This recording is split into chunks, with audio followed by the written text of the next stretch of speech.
après-midi, je voudrais vous présenter quelques exemples d'impact qu'ont eu des mesures d'économie d'eau et d'énergie sur la qualité d'eau, dans le but de comprendre quels sont les facteurs à prendre en considération pour éviter ce genre de conséquences-là dans le futur. Donc, les travaux ont été réalisés dans les dernières années dans le cadre des travaux de recherche que j'ai faits avec la chaire industrielle CRSNG en eau potable, en collaboration avec Michel Prévost. Et je vais commencer avec une petite mise en contexte sur les caractéristiques des réseaux de distribution d'eau dans les grands bâtiments. Il faut comprendre qu'ils ont des caractéristiques qui favorisent la croissance des bactéries qui sont différentes de celles qu'on pourrait retrouver dans les réseaux de distribution municipaux. Par exemple, les températures vont se situer dans des plages favorables entre 20 et 50 degrés Celsius. On va aussi avoir des épisodes de stagnation en fonction de l'utilisation d'eau dans les différents points. Les conduites qui alimentent les robinets vont souvent avoir de petits diamètres, ce qui fait qu'on a un ratio entre la surface de la conduite et le volume d'eau qui est élevé et donc qui est favorable à une plus grande proportion de biofilms. On a des matériaux aussi qui vont être différents. On va avoir des élastomères, des caoutchoucs, des plastiques qui, encore une fois, peuvent être favorables au développement de biofilms. Je parlais de la stagnation. En fait, on a aussi certains secteurs dans les grands bâtiments qu'on appelle des cul-de-sac ou des bras morts qui, dans le fond, ont une eau qui est stagnante et qui ne change pas régulièrement. Puis, on a souvent une absence de désinfectant aussi au robinet. Donc, étant donné le temps de séjour dans le réseau, bien souvent, au moment de l'utilisation de l'eau au robinet, mais il n'y aura pas nécessairement la présence d'un résiduel de désinfectant. Donc, ça, ce sont les conditions qu'on retrouve dans les grands bâtiments. Si on ajoute à ça l'implantation de mesures d'économie d'eau pour réduire la consommation d'eau et réduire ainsi le volume, sans nécessairement changer l'infrastructure ou le système d'eau en place, mais on va avoir comme résultat des temps de séjour plus longs de l'eau dans le système, des débits aussi moins élevés, évidemment, c'est le but recherché. Mais la conséquence, c'est qu'on va avoir un flot moins turbulent. On a plusieurs plombiers dans les bâtiments dans lesquels on a travaillé qui nous ont aussi rapporté plus souvent là, les drains qui se bouchent parce qu'il y a moins de débit d'eau qui passe par le système de drainage. Puis ça, c'était vrai en particulier avec les robinets électroniques.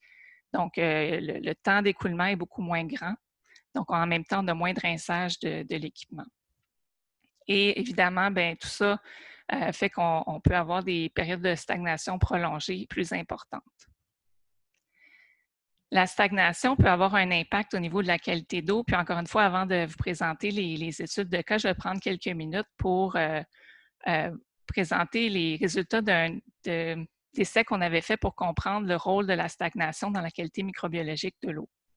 Donc, ce que vous voyez à droite de l'écran, c'est un schéma très simplifié d'un réseau de grands bâtiments qui montre, dans le fond, l'alimentation par une conduite principale horizontale vers une conduite verticale, puis jusqu'au point d'alimentation.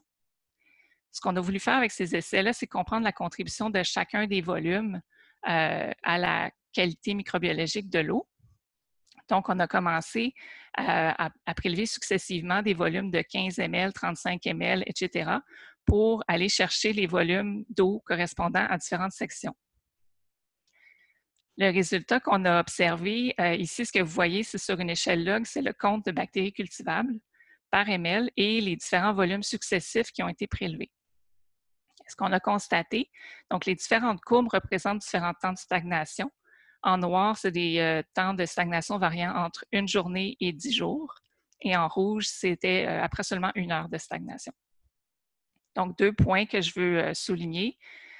Ici, là, sans passer trop de temps sur ces résultats-là, c'est qu'on a vu quand même un abattement important de la concentration bactéries cultivables en faisant couler 10 litres d'eau. Donc, les concentrations étaient jusqu'à 4 logs plus élevées dans le premier 15 ml.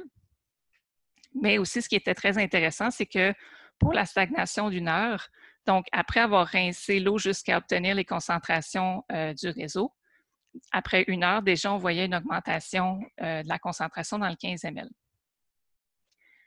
Donc ça, c'est probablement dû, on parlait du ratio surface-volume, donc à la présence de biofilms qui peut relarguer les bactéries dans l'eau. Tout ça pour vous dire que la stagnation, c'est un paramètre important, puis il faut en tenir compte quand on veut améliorer nos systèmes ou travailler sur des changements au niveau des équipements. Ah oui, j'oubliais presque de vous mentionner que pourquoi là, ce petit volume-là de 15 ml dans le robinet en particulier est si important, mais c'est que souvent on y retrouve les valves de mélange, des équipements, comme vous pouvez imaginer, avec beaucoup de surface, différents matériaux. Puis quand on a décortiqué le premier litre prélevé au robinet, en fait, il y a plus de la moitié des bactéries du premier litre qui proviennent de ce petit volume-là de 15 ml. Donc, c'est pour montrer que les choix de robinet et de conception au niveau du robinet ont un impact important. Donc, au niveau des exemples que je vais vous présenter cet après-midi, j'en ai deux qui concernent la réduction de la consommation d'eau et deux plus au niveau de la consommation d'énergie. Les 4 exemples sont vraiment plus au niveau microbiologique, bien qu'il peut aussi avoir des impacts au niveau de la qualité chimique, mais ça, je ne couvre pas ça aujourd'hui par manque de temps. Donc, au niveau de la réduction de la consommation d'eau, le premier exemple dont je vais vous parler, c'est une école primaire de conception LEED qui avait un débit moyen de un peu moins de 5 litres minute pendant la journée, avec un maximum de 12 litres minute. Évidemment, pas de consommation la nuit et la fin de semaine. C'est une école qui a été construite en suivant les plans d'une école qui avait été construite 5 ans plus tôt. Et dès l'ouverture de l'école, dans le fond, dès la rentrée, il y a eu la détection de coliformes totaux dans un des robinets de l'école, puis il y avait aussi absence de résiduels de chlore. Donc, la municipalité et la commission scolaire se sont entendus pour émettre un avis d'ébullition préventif à l'école et les bouteilles d'eau ont été fournies aux élèves. Évidemment, ce n'était pas une situation qui se voulait durer longtemps. Donc, pour remédier à ça à court terme, il y a une purge qui a été implantée en continu de 10 litres minute pour ramener un résiduel de chlore dans le bâtiment. Et avec cette purge-là, ça se produisait à l'hiver, donc il avait été capable d'aller chercher 1,15 mg de chlore par litre. Avec le retour du beau temps et l'augmentation des températures de l'eau, la purge n'était plus suffisante pour maintenir un résiduel de chlore. Et donc, on a commencé à travailler pour investiguer, comprendre les causes qui étaient derrière cette contamination et voir comment y remédier. Donc ici, ce que je vais vous présenter, c'est juste pour vous mettre un peu en contexte. La première chose qu'on a fait, c'est qu'on a essayé de comprendre le chemin de l'eau et les différentes étapes où il pourrait y avoir une contamination. Donc, ici, en faisant ça, le premier constat qui va s'appliquer à beaucoup de bâtiments où on implante des équipements pour réduire la consommation d'eau, c'est qu'on avait un design, si vous vous rappelez, d'une école qui avait été faite il y a 5 ans déjà, qui a été réutilisée, donc un diamètre de conduite de 3 pouces comme réseau principal de l'eau froide. Et quand on fait la somme des volumes d'eau froide et d'eau chaude, bien, on obtient des volumes d'un peu plus de 1000 litres d'eau dans les conduites de l'école. Donc, quand on pense à un débit moyen de 5 litres par minute et le jour seulement, bien, c'est sûr que déjà là, on a des temps de séjour qui peuvent être importants, particulièrement après une fin de semaine. On ajoute à ça une entrée de service qui est assez longue puisque l'école se trouve en retrait de la rue, et qui a aussi été dimensionnée pour répondre aux exigences du système incendie. Donc, on ajoute un autre volume d'eau assez important. Et finalement, c'est une école qui a été construite sur le site d'un futur développement résidentiel. Donc, la conduite municipale qui a dû être construite pour alimenter l'école a été dimensionnée pour ce futur développement-là. Donc, à nouveau, un important volume d'eau stagnante qui était seulement dédié à l'école.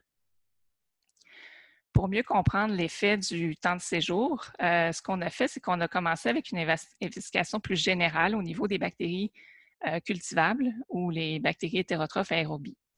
Et ce qu'on a fait, c'est qu'on est parti de la maison ici que vous voyez, qui est la dernière maison là, qui était sur l'ancien quartier, si on peut dire, le quartier résidentiel qui était déjà en place. Puis, on a pris des échantillons aux bornes fontaines et dans l'école pour voir la progression avec le temps de séjour.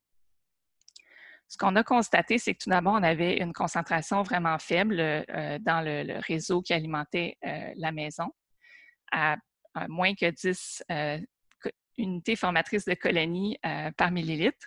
Et au fur et à mesure qu'on approchait ou qu'on augmentait le temps de séjour, là, on voyait une augmentation importante. Là, vous voyez le facteur d'augmentation entre le début ici et le point éloigné dans l'école au niveau des bactéries cultivables. Donc, ça, c'est une information intéressante qui nous montre que le temps de séjour, dans ce cas-ci, avait un impact au niveau de la concentration bactéries cultivables. Cependant, ces bactéries-là n'ont pas nécessairement une signification au niveau de l'incidence sanitaire ou ne sont pas nécessairement indicatrices de la présence de coliformes totaux. Donc, on constate qu'il y a des conditions qui peuvent favoriser la présence de bactéries cultivables, mais ça ne veut pas dire pour autant que ces bactéries-là vont avoir un impact sur la santé. Donc, pour comprendre la source de contamination des coliformes totaux, on a procédé un peu de la même façon que pour les bactéries cultivables, sauf que là, on a utilisé une méthode de concentration de grand volume pour améliorer notre capacité de détection. Et la première chose qu'on a faite, c'est qu'on est allé au point éloigné dans l'école pour voir si on avait bel et bien encore de la détection de coliformes totaux. Donc, c'était le cas. À ce moment-là, ce qu'on a fait, c'est qu'on a fait un rinçage important au niveau du réseau pour aller chercher un résiduel de chlore. Juste un instant. Voilà. Et donc, ce faisant, quand on a repris un échantillon, il y avait absence de coliformes totaux. Ensuite, on a laissé stagner pendant un autre 48 heures. Et là, cette fois-là, on a pris non seulement le point éloigné dans le bâtiment, mais on a pris aussi les points tout au long du chemin de l'eau. Et les résultats, en fait, qu'on a obtenus, c'est qu'il n'y avait pas de coliformes totaux dans aucun des échantillons, sauf au dispositif anti-refoulement, où on a aussi fait la détection de coliformes totaux.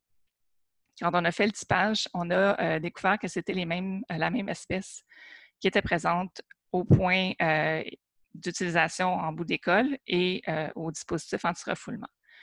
Donc, l'hypothèse, c'est que le volume stagnant a pu faire une rétrocontamination au moment où il y avait des changements de débit ou de pression dans le réseau.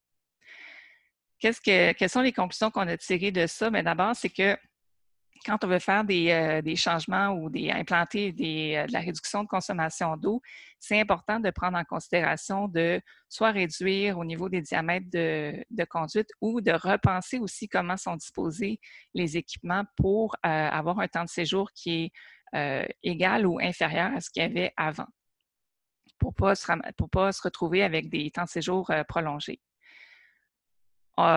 Ce n'est pas en lien avec les bâtiments verts, mais j'en profite quand même pour le souligner qu'un petit changement dans une configuration qui semble anodin peut avoir un effet important, comme dans le cas présent. Et pour la commission scolaire avec laquelle on a travaillé, ils ont décidé que pour les futures écoles, il y allait avoir des entrées de service séparées pour la protection incendie.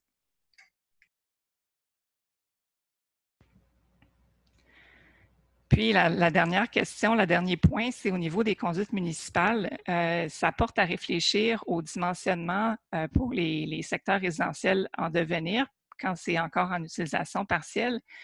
Mais je pense que ça amène aussi une réflexion intéressante sur, dans les années futures, au fur et à mesure qu'on va réduire notre consommation d'eau et que les infrastructures vont rester les mêmes, les volumes d'eau présents dans le système vont être les mêmes avec une moins grande consommation. Donc, ça va avoir un impact aussi au niveau de l'âge de l'eau. Le deuxième exemple dont je vais vous parler, c'est en lien aussi avec la réduction de la consommation d'eau. Donc, les robinets électroniques sont souvent installés justement pour aider à réduire la consommation d'eau. Je prends quelques instants pour vous parler des différents types de robinets puis comprendre qu'est-ce qui est particulier pour les robinets électroniques. Donc, ici, ce que vous voyez, ce sont des robinets conventionnels, comme on les connaît bien avec une monocommande ou avec 2 commandes. On a aussi des robinets qui sont actionnés, par exemple, à l'aide de pédales, donc pas avec les mains, mais sans activation électronique non plus. Et on a nos fameux robinets électroniques, mais là, il y a différents modèles ou différents concepts. Ici, je vous en présente 2. Il y en a un qui, c'est difficile à voir, mais il y a un petit levier sur le côté du robinet. Vous avez sûrement déjà utilisé de tels robinets électroniques. Vous pouvez changer vers plus froid ou plus chaud pour ajuster la température. Donc, on appelle ça les robinets électroniques avec contrôle de température par l'utilisateur. On a aussi des robinets électroniques où il n'y a pas la possibilité d'ajuster la température. À ce moment-là, la température, en fait, est ajustée et prédéterminée et le mélange se fait sous l'évier. La grande différence entre ces modèles-là, c'est l'endroit où le mélange de l'eau chaude et l'eau froide se fait. Donc, dans un robinet conventionnel comme ça, le mélange se fait directement dans le robinet. Même chose pour notre robinet électronique pour lequel vous pouvez ajuster la température quand vous l'utilisez. Par contre, un robinet qui est activé à pédale ou sans contrôle de température à activation électronique, le mélange se fait plus loin et on a un beaucoup plus grand volume d'eau mitigée, donc eau froide, eau chaude mélangée. Pourquoi je vous parle de tout ça? C'est qu'il y a beaucoup de littérature qui a rapporté une plus grande prévalence de contamination dans les robinets électroniques, particulièrement pour la bactérie Pseudomonas aeruginosa, qui est une bactérie opportuniste et qui va représenter une menace pour les personnes immunosupprimées. C'est aussi la bactérie numéro 1 sur la liste de priorité de l'OMS pour ce qui est de la résistance aux antibiotiques. Donc, l'étude qui a été faite à travers dans 4 hôpitaux du Québec et plus de 200 robinets ont été échantillonnés pour évaluer la contamination en Pseudomonas aeruginosa. Les résultats sont intéressants et je vous en parle brièvement ici. Dans le fond, ce qu'on a constaté, c'est que les robinets électroniques, comme je vous en avais parlé, on les a divisés en 2 catégories. Ceux qui avaient un contrôle de température et ceux qui n'avaient pas de contrôle de température. Et ce qu'on a constaté, c'est que les pourcentages de contamination pour les robinets avec contrôle de température étaient très comparables à ceux des robinets conventionnels. Mais pour les robinets sans contrôle de température ou activés par les pédales, c'était près de 2 fois plus contaminé. Puis ça nous montre 2 choses. D'abord, c'est que ce n'est pas nécessairement le robinet électronique en tant que tel, puisque c'est un mode d'activation, mais vraiment peut-être d'autres caractéristiques qui sont souvent présentes dans les robinets électroniques qui favorisent la prévalence des bactéries et aussi que le lieu de mélange et le volume de mélange eau froide, eau chaude peut avoir une incidence au niveau de la contamination. Donc, ce qui est important à prendre en compte quand on va installer des équipements pour réduire la consommation d'eau, c'est de bien choisir des modèles qui vont permettre de minimiser les caractéristiques favorables au développement de bactéries. Il faut aussi penser plus loin que juste le robinet. Donc, dans un cas comme celui-là, les conduites, les tuyaux de connexion du robinet, quel est le matériel de ces conduites, quel est le volume d'eau stagnant à température tiède, les caractéristiques de l'eau et j'en profite pour le mentionner, même si je ne vais pas entrer dans les détails, mais aussi, même au niveau de la conception de l'évier comme tel, est-ce qu'on a installé un robinet dont le jet va directement dans le drain puis qui peut créer des éclaboussures contaminées par le drain et ensuite faire de la rétrocontamination. Donc, il y a beaucoup de paramètres à considérer. Ce n'est pas seulement le fait d'installer un robinet électronique versus un robinet manuel qui va faire que notre eau va nécessairement être plus à risque. Donc, je continue avec les exemples pour l'économie d'énergie et l'impact que ça peut avoir sur la qualité microbiologique de l'eau. Et je débute avec un exemple sur la réduction de la température du réseau d'eau chaude. Donc, pour parler de ça, je vais parler de la bactérie Legionella pneumophila que probablement un grand nombre d'entre vous connaissez. C'est une bactérie associée à l'eau qui cause une pneumonie sévère, la légionellose, et qui est transmise par l'inhalation ou l'aspiration de gouttelettes contaminées. Elle tolère bien la chaleur. En fait, elle va, en général, ça peut varier selon les souches, mais elle va perdre sa cultivabilité autour de 55 degrés Celsius, mais certaines souches peuvent survivre jusqu'à 70. Les réseaux d'eau chaude sont des réservoirs connus de Legionella pneumophila et en fait, il y a plusieurs pays qui ont documenté soit une réglementation ou des guides pour aider à mieux contrôler la Legionella pneumophila dans les réseaux d'eau chaude. Et 2 de ces recommandations-là, qui reviennent dans presque tous les guides et les règlements, sont le maintien des températures élevées dans le système et de minimiser la stagnation pour avoir une circulation optimale de l'eau dans le système. Donc, vous me voyez sûrement venir avec deux des mesures qui pourraient être mises en place pour réduire l'énergie, la consommation d'énergie, soit baisser la température en sortie de chauffe-eau ou encore, ce qui s'est déjà vu, c'est arrêter la pompe de recirculation la nuit dans un grand bâtiment pour économiser l'énergie requise par la pompe. Dans les deux cas, bien, ça contrevient, entre guillemets, aux recommandations que vous voyez ici pour aider à contrôler la légionelle et ça peut avoir des répercussions. Donc, je vous donne deux exemples d'études de cas qui ont été rapportés. Ça, ce n'est pas des travaux que nous, on a fait, mais c'est un exemple qui a été rapporté en Suisse, ce premier exemple-là. Donc, eux, ils ont vraiment mis en place un programme pour faire une économie d'énergie et ils ont réduit leur température en sortie de chauffe-eau à 50 degrés Celsius. Pendant 3 ans, suite à ces modifications-là, ils ont eu de la positivité au niveau de la légionelle dans leur système d'eau chaude et ils ont fait plusieurs tentatives de désinfection, donc du chlore, de l'ozone, du bioxyde de chlore, sans succès. Finalement, ils sont retournés à une température plus élevée. Dans leur cas, ils sont allés à 65 degrés Celsius et ont commencé à avoir une réduction du pourcentage de positivité dans l'eau et dans le biofilm. Vous me direz que 65 degrés, c'est vraiment élevé. Ici au Québec, le point de consigne, c'est 60 degrés Celsius en sortie de chauffe-eau. Dans ce cas-ci, ils avaient des problèmes au niveau de l'hydraulique, du balancement hydraulique dans le bâtiment. Et donc, ils devaient avoir une température en sortie de chauffe-eau plus élevée, à 65 degrés, pour pouvoir atteindre 50-55 degrés dans certains secteurs du bâtiment.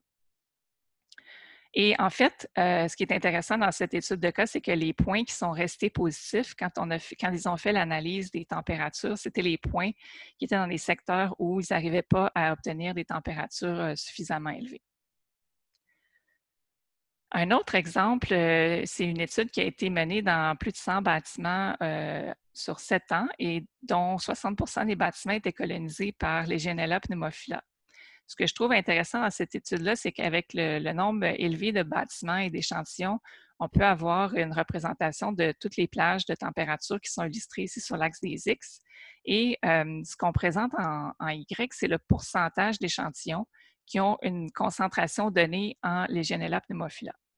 Et donc, le gris foncé étant ce qu'on souhaite, moins que 10 par litre, et le au-dessus de 1000 étant ce qu'on veut éviter puisque ça contrevient aux directives là, des points d'alerte qu'on a dans les réseaux d'eau chaude.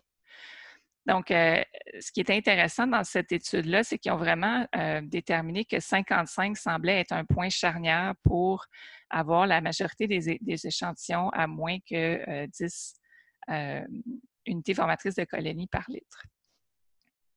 Et ça concorde, cette température-là, avec la température qui est recommandée en retour de boucle de réseau d'eau chaude pour les grands bâtiments au Canada et au Québec. Donc, l'autre exemple, c'est toujours dans la même optique de réduire la consommation d'énergie. Et c'est un projet qui a été mis en place dans un hôpital pour justement réutiliser la chaleur du système de chauffage pour préchauffer l'eau qui alimentait le réseau d'eau chaude. Donc, il y a un échangeur de chaleur qui a été installé.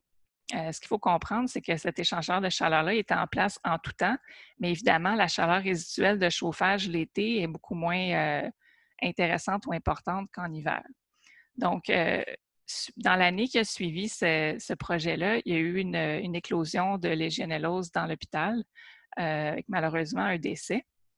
Et il y a une investigation qui a suivi et qui a permis de montrer que les mêmes souches de légionelle qui avaient infecté les patients se retrouvaient aussi dans le réseau d'eau chaude. Nous, on a voulu comprendre qu'est-ce qui était à la source de cette contamination-là, parce que les concentrations retrouvées étaient quand même très élevées pour un réseau d'eau chaude. Et donc, on a poussé l'investigation au niveau de l'échangeur de chaleur qui avait été installé pour préchauffer l'eau. On a regardé les différents paramètres qui peuvent être favorables au développement bactérien et de légionelle. Et ici, dans le fond, la diapo va vous montrer un peu un résumé rapide de ces paramètres-là. Donc, le premier qu'on a regardé, c'était au niveau de la circulation de l'eau dans l'échangeur de chaleur.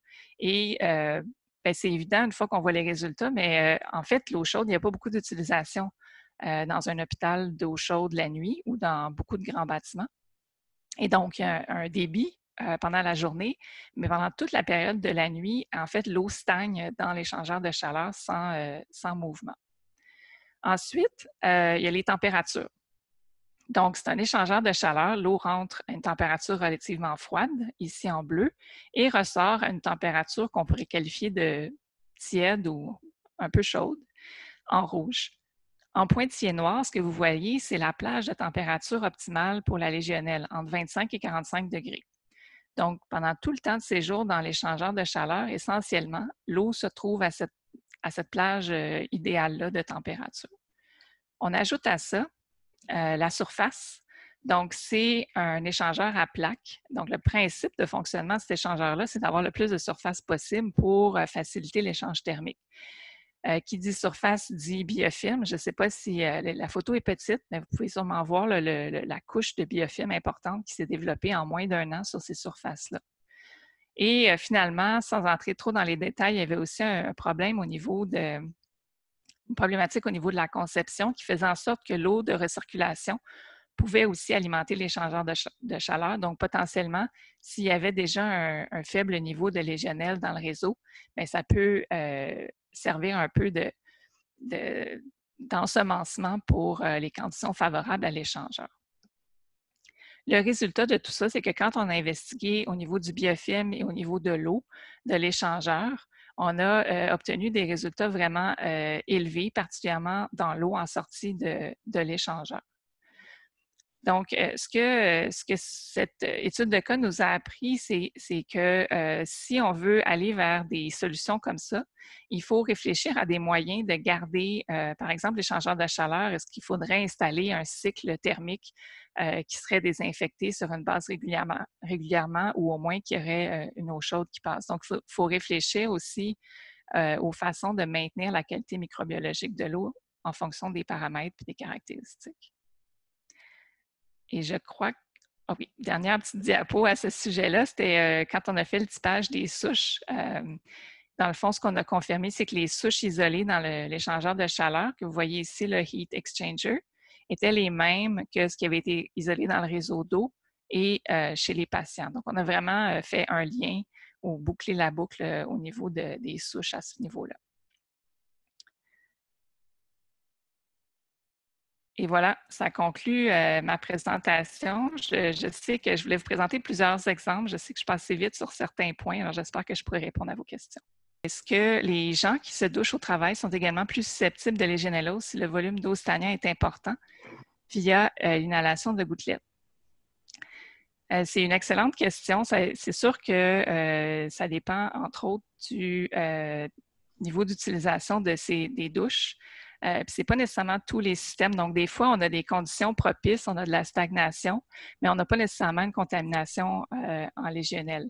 Donc, ce n'est pas parce qu'une douche a été stagnante qu'il va nécessairement avoir de la légionelle, mais c'est sûr qu'il y a plus de chances parce qu'il y a des conditions propices. En fait, l'élément important, c'est plus la température d'eau chaude dans le réseau d'eau chaude sur le site de travail. Donc, je présume que c'est un grand bâtiment avec une recirculation de l'eau chaude. Donc, si les températures sont maintenues telles que par recommandation de la Régie du bâtiment du Québec, à 60 degrés en sortie de chauffe-eau, puis 55 en recirculation, par expérience, on n'a pas eu beaucoup de positivité en légionelle quand ces conditions-là sont respectées. Donc, le risque est moindre. Est-ce qu'il y a des études pour estimer le temps d'utilisation d'eau chaude pour nettoyer les conduites avant l'utilisation? C'est une excellente question. Puis en fait, ça va dépendre de plusieurs paramètres, entre autres la température de l'eau chaude. Mais pour faire une désinfection thermique, donc vraiment là, pouvoir dire qu'on a désinfecté les conduites, les paramètres qui sont documentés sont 30 minutes à 70 degrés Celsius. Ça, c'est très, très élevé. Par contre, dans l'étude de cas qu'on a faite, en attendant que le balancement hydraulique soit fait dans l'hôpital et que les températures soient augmentées, il y avait un rinçage qui était fait de façon hebdomadaire, 5 minutes à l'eau chaude. L'eau était à 55 degrés, entre 55 et 60 à chaque point d'utilisation et ça semblait avoir eu un impact positif au niveau de l'abaissement des niveaux de légionelle. Si on veut utiliser une toilette sans chasse, est-ce qu'il faudra changer les conduites résidentielles systématiquement? C'est une bonne question. En fait, normalement, dans une maison, dans une résidence moyenne, à part la stagnation la nuit, il y a quand même une bonne utilisation d'eau qui se fait, puis le volume d'eau est renouvelé au cours de la journée. Donc, je pense que, puis là, ça serait à vérifier, là, je n'ai pas les chiffres pour le confirmer, mais d'après moi, il ne faudrait pas nécessairement refaire toutes les conduites si on élimine la chasse de la toilette, mais ça serait à confirmer. C'est une bonne question. What is the quality of water in places where they keep water stored in tanks, plastic or metal? Donc, quelle est la qualité d'eau dans les endroits où c'est conservé dans des réservoirs, soit en plastique, soit en métal? Donc, dans les bâtiments avec lesquels on a travaillé, il y avait une occasion où il y avait un réservoir d'eau chaude et il n'y a pas eu de différence de qualité d'eau puisque la température du réservoir était maintenue suffisamment élevée. Mais si ce n'est pas de l'eau chaude, si on parle d'eau, par exemple, on a amorcé un projet pour la réutilisation d'eau de pluie. Donc, si on a des réservoirs d'eau de pluie, par exemple, en plastique ou en métal, et qu'il y a une stagnation prolongée à des températures disons entre 20 et 30 degrés, ce qui est rapporté dans la littérature, c'est que la qualité d'eau peut être très variable et va dépendre par exemple, dans le cas des réservoirs d'eau de pluie, va dépendre du protocole de nettoyage de ces réservoirs-là. Donc, dans certaines études, ce qu'ils ont rapporté, c'est que les systèmes où il n'y avait pas un programme de nettoyage des réservoirs, bien, les concentrations en coliformes ou en autres bactéries étaient plus élevées que dans les systèmes où il y avait des nettoyages réguliers. Puis en fait, il n'y avait pas de détection dans les systèmes avec des nettoyages réguliers. Alors, un grand merci à tous et à jeudi prochain. Merci encore, Émilie. Merci.